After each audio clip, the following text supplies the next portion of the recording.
What makes high-level waste and WIP oil and water? Why won't they work together? The facility is not set up for high-level waste. Again, it was supposed to be for transuranic waste, which has plutonium-contaminated material, so it's dangerous for a long time, but most of the waste isn't highly radioactive. You know, most of the waste you can walk right up to the drums and not get a significant amount of radioactivity, etc. So the facility isn't really set up for it, and the what's called the remote handled waste bay for higher activity waste is 1970s technology. Cool.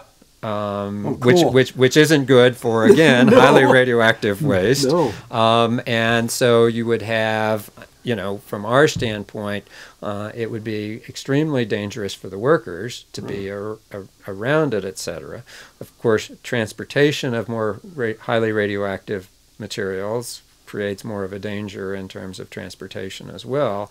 So not only the Hanford would have to develop new facilities to prepare this waste to come to WIP, but WIP would undoubtedly need to, whether they do it or not is a different question, but would need to change some of its facilities. So none of that makes any sense.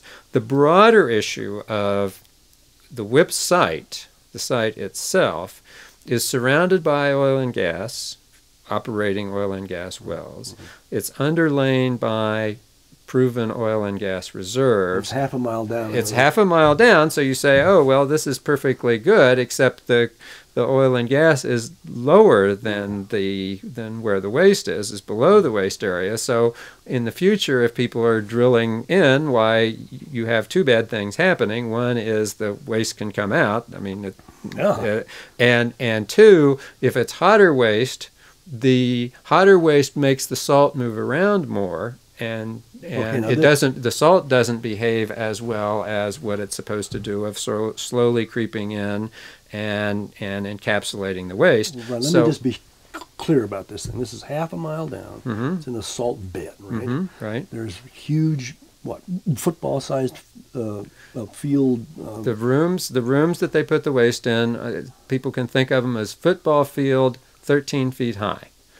Wow. Rooms that have been mined out of the salt.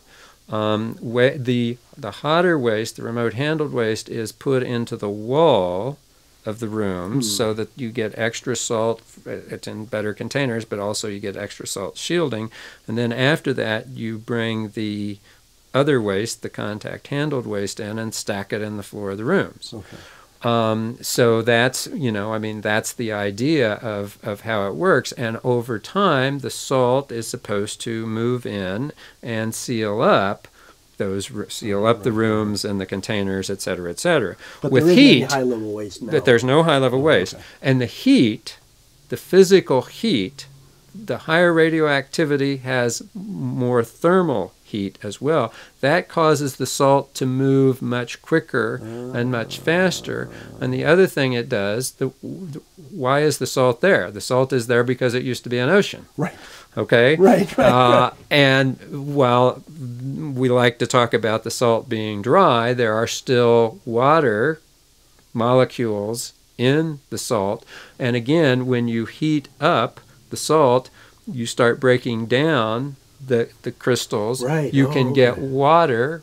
Heat and water create steam. Again, that's something you don't want. That, again, will move the waste around. Right. So the world concluded in the 70s, independent scientists and most countries of the world concluded in the 70s that salt might be okay for waste like the waste that's coming to WIP that isn't so highly radioactive and isn't so thermally hot, but you shouldn't use salt for higher thermally hot waste. So that's why other countries that are looking at geologic disposal, rather than looking at salt, are looking at other rock types, granites or shales, things that don't have the same kind of heat problem. So the high-level waste doesn't work as a practical matter at WIP, in addition to it doesn't really work in terms of from a legal standpoint.